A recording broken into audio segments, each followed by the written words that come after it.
আজ 13 সেপ্টেম্বর রাত 8:30 এশিয়া কাপের পঞ্চম ম্যাচে মুখোমুখি হচ্ছে বাংলাদেশ এবং শ্রীলঙ্কা।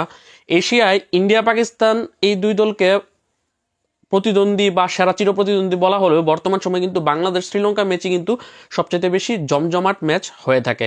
সেই শ্রীলঙ্কার বিপক্ষে সুপার 4 নিশ্চিতের ম্যাচে বাংলাদেশ মাঠে নামছে।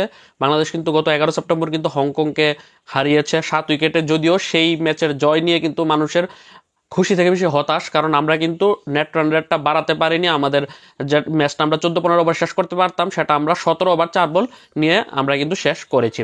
এখন কথা হচ্ছে যেটা চলে গেছে, এখন শ্রীলঙ্কাকে আমাদের হারাতে হবে এবং এখানেও নেট রান রেটটা ইনক্রিজ করতে হবে, কারণ আফগানিস্তান যে প্রথম ম্যাচে হংকংকে হারিয়েছে তারা 94 রানের বড় ব্যবধানে হারিয়ে কিন্তু তাদের নেট রান রেটটা +4.70, আর অন্যদিকে বাংলাদেশের নেট রান রেটটা হচ্ছে +1.0, যার কারণে বাংলাদেশকে শুধুমাত্র শ্রীলঙ্কাকে হারাতে হবে বিষয়টা এরকম না, তাদেরকে ভালো নেট রান রেটে তাদেরকে হারিয়ে ভালো নেট রান রেটও অর্জন করতে হবে।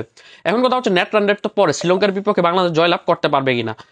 টি-20 ক্রিকেট ইতিহাসে বাংলাদেশ শ্রীলঙ্কার বিপক্ষে 2007-এর জোহানেসবার্গ থেকে 2025 পর্যন্ত শ্রীলঙ্কা পর্যন্ত 20টি ম্যাচ খেলেছে, যেখানে 12টি ম্যাচে শ্রীলঙ্কা জয়লাভ করেছে, 8টিতে বাংলাদেশ জয়লাভ করেছে। তার মানে শ্রীলঙ্কা বাংলাদেশের জন্য যে একদম কঠিন অসম্ভব এরকমটা নয়। এবং সবশেষ শ্রীলঙ্কাতে গিয়ে সিরিজে কিন্তু বাংলাদেশ তাদেরকে 2-1 হারিয়ে এসেছে এবং সবশেষ 2টি ম্যাচে বাংলাদেশ জয়লাভ করেছে।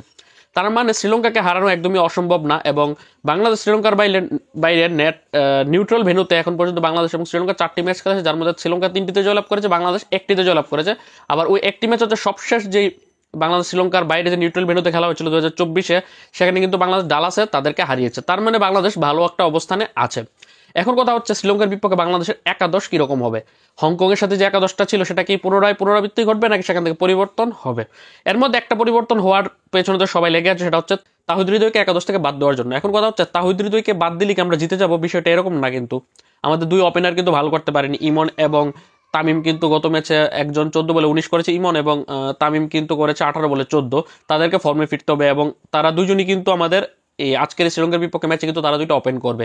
তিনি লিটন দাস গত ম্যাচও দুর্দান্ত করেছে, 39 বলে 59। লাস্ট 4টা টি-20 ইনিংসে কিন্তু সে 3টাতে 50 করেছে, দুর্দান্ত ফর্মে আছে। 4 নম্বর পজিশনে তাহিদ হৃদয় নাকি সাইফ হাসান কে খেলবে। এখন দেখুন, তাহিদ হৃদয়ের 36 বলে 35 রানের যে ব্যাটিংটা আমরা দেখলাম, সেই হরিবল ব্যাটিং ইনিংস দেখে কিন্তু আমরা এতটুকু বুঝে ফেলেছি যে বর্তমানে টি-20 খেলাটা তার ফরে না, যার কারণে তাকে বসানো উচিত। এখন তার বিকল্প হিসেবে কাকে নামাবেন? সাইফ হাসান গত সিরিজে মাত্র জাতীয় দলে কামব্যাক হয়েছে। সাইফ হাসানকে যদি 4 নম্বরে নামানো হয় সেটা কতটুকু যুগোপযোগী হবে সেটা আসলে তার পারফরমেন্স বলে দিবে। সাইফ হাসান তাহিদ হৃদয় থেকে ব্যাটার ব্যাটসম্যান না, কিন্তু এই মুহূর্তে তাহিদ হৃদয় থেকে সাইফ হাসানকে ব্যাটার মনে হচ্ছে, কারণ তাহিদ হৃদয়ের যে এই ভয়ঙ্কর ব্যাটিং দেখছি আমরা লাস্ট 8-10 ইনিংস যদি আপনি ঘেটে দেখুন, তার ব্যাট যত রান করে তত বল খেলে, এরকম একটা অবস্থা কিন্তু তৈরি হয়েছে। এখন তাহিদ হৃদয়কে বসে যদি সাইফ হাসানকে না খেলানো হয় তাহলে অপশন আছে আরেকটা, সেটা হচ্ছে নুরুল হাসান চৌহানকে স্কোয়াডে আনা, যে রিসেন্টলি নেদারল্যান্ডসের বিপক্ষে তৃতীয় টি-20 ম্যাচে তার কামব্যাক হয়েছে, 11 বলে 22 রান করে অপরাজিত ছিল। এখন তারা যদি চিন্তা করে যে আমরা সাইফকে না খেলে আমরা সোহানকে খেলাবো, সেক্ষেত্রে শামীমকে 4-এ, 5-এ জাকের আলীকে, 6-এ সোহানকে নামাতে হবে। আর যদি সাইফ হাসানকে আনা হয় তাহিদ হৃদয়ের জায়গাতে, তাহলে তো 4-এ সাইফ হাসান নামবে, 5-এ শামীম পাটোয়ারি, 6-এ জাকের আলী, তখন সোহানের সুযোগ হবে না। আর যদি হৃদয়কে কন্টিনিউ করে তারা করতে পারে, আমি প্রেফার করবো যে তারা যাতে সাইফ হাসানকে খেলায়, অথবা সাইফ হাসানকে না খেলে যাতে তারা সোহানকে খেলায়, তাও যাতে এই তাহিদ হৃদয়ের জায়গাটা পরিবর্তন হয়। বোলিং ডিপার্টমেন্টে 5 জন যে জেনুইন বোলার গত ম্যাচে খেলেছে, এর মধ্যে তাসকিন আহমেদ লাস্ট ম্যাচে এক্সপেন্সিভ বোলিং করেছে, যদিও 2টা উইকেট শিকার করেছে, 38 রান 2 উইকেট। রিসেন্টলি সে তার সবশেষ 5টা টি-20 ইনিংসে 14টা উইকেট শিকার করেছে। সেই হিসাব করলে তাসকিন আহমেদকে তো ড্রপ করার কথা না। তারপর যদি তারা তাকে বিশ্রাম দেওয়ার পরিকল্পনায় বসায় সেটা অন্য বিষয়, তবে আমার কাছে মনে হচ্ছে না তারা তাসকিনকে বসাবে। তাসকিন একাদশে থাকবে। 2টা পেসার মুস্তাফিজ এবং তানজিম সাকিবের কথা বললে, দুইজনই গত ম্যাচে দুর্দান্ত বোলিং করেছে। মুস্তাফিজ যদি উইকেট পায়নি, কিন্তু 4 ওভারে 22 রান দিয়েছে, খুবই ইকোনমিক্যাল বল করেছে। মুস্তাফিজ থাকছেই। তানজিম সাকিব 4 ওভারে 21 রানে 2টা উইকেট শিকার করেছে। তানজিম সাকিবও একাদশে টিকে যাবে। বাকি দুজন স্পিনার মাহিদি এবং রিশাদের মধ্যে মাহিদি হাসান গত ম্যাচে উইকেট না পেলেও ভালো বোলিং করেছে, 4 ওভারে 28 রান দিয়েছে। মাহিদিকে তারা কন্টিনিউ করতে চাইবে। এখন কথা হচ্ছে রিশাদ নাকি নাসুম আহমেদ।